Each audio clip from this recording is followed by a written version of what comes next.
सादिया की बेटी है।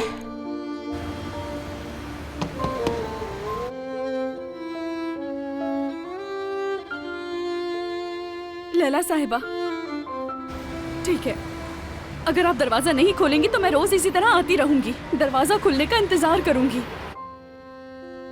यानी ये तो नवासी है मेरी।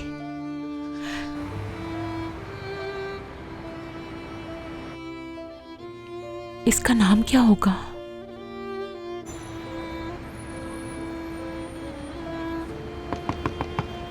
लैला साहिबा। लैला नहीं है यहाँ, कल आ जाएगी। अच्छा, लेकिन आप कौन है, बता सकती है मुझे?